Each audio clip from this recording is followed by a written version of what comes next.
Hi, it's Liz Harmon with Snack Size Civics, brought to you by League of Women Voters.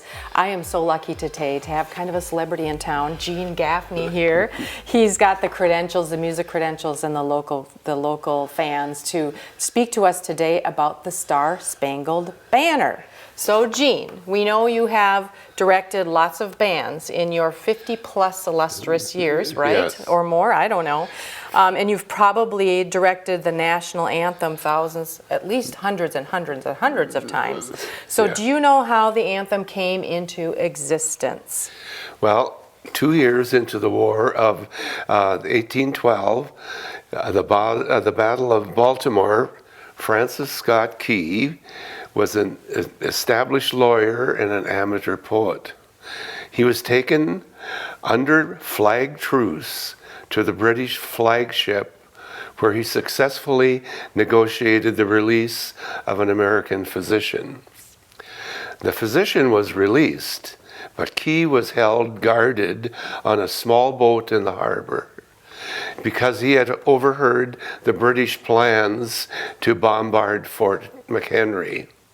So he watched the 25-hour attack from a distance of less than 4 miles.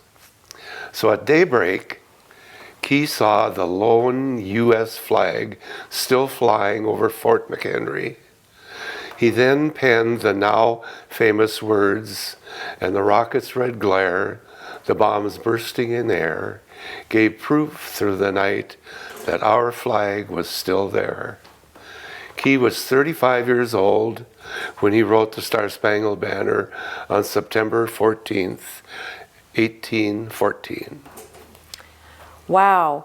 So it was a poet who wrote a poem, and then it became a song by Key, or Key was the poet?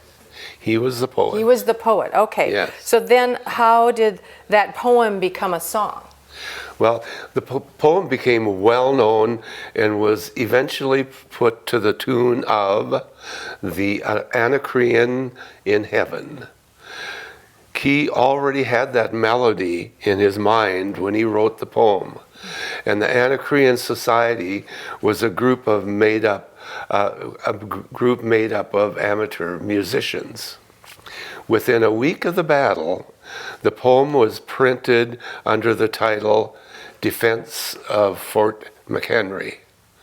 It was in the newspapers everywhere.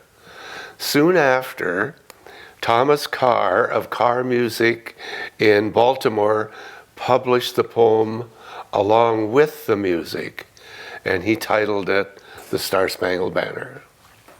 And that's the song we know today, as is? It is. Okay. So do you know the words of the original song? Was it a bar song or something, that song you were referencing? Oh gosh. Okay, well, we've a little bit of time left to cover that, but before I forget, I want to make sure that I do understand if there are any protocols that we need to follow when we are listening to or in attendance of some place that's having the Star Spangled Banner. The protocols that we may or may not be aware of. Right, and we'll probably back up later, but the law was written in 1931, making the National Anthem, or making the Star Spangled Banner the National Anthem.